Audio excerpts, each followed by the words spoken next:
Hello, this is Rory with the Love Chat, and today's topic is I forgot who I was.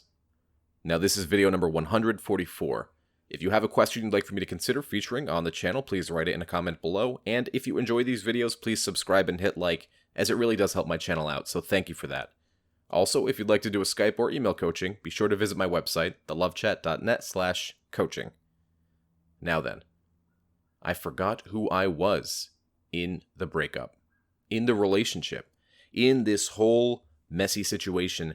It's so easy to lose who you are. And I think that's one of the most painful things about a relationship that's ended is what's left over is this former husk, this shell of a person. And it's not because we aren't interesting or funny or attractive, but it's because we placed so much of our identity in the other person that when they are no longer here, we're not really sure what to do. And I remember feeling that very keenly after my breakup. For those of you who don't know, I was in a relationship for 10 years. I was engaged with my partner, and we were living together. And that relationship had started in high school during my formative years, and I stayed in it until I was about 26. And so, for 10 years of my life, I developed part of my identity alongside this person.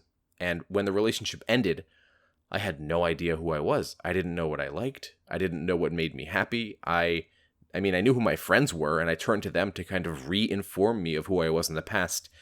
But I found, as a result of the breakup, I didn't enjoy those things anymore, because it wasn't with the other person. And it's a pretty shitty feeling to have. So, what do you do in a situation like this? Because I'm sure many of you feel the same way. I remember telling my friend, I feel as though half of me literally walked away from me. And that was because I so closely tied my personal worth and who I was as a person to this other person. It became symbiotic rather than we help each other be our best individual selves. Rather than being this symbiotic mesh of two people who have lost themselves in each other, which is a great way to destroy a relationship.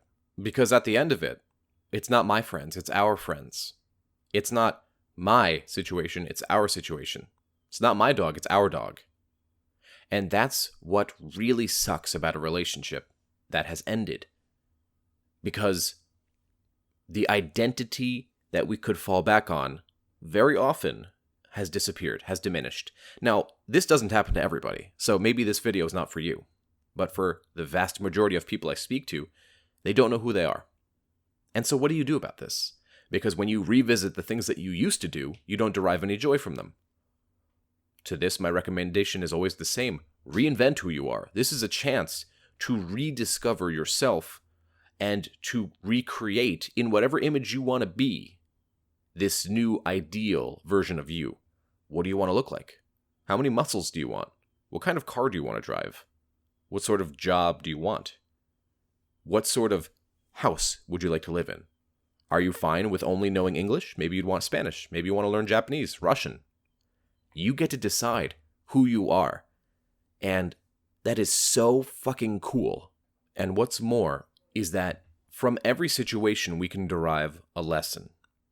And we can use that lesson to build ourselves up and prevent against it in the future. Or rather, to find a more helpful and healthy way around it so that we come out of whatever situation or adversity much stronger than when we went in.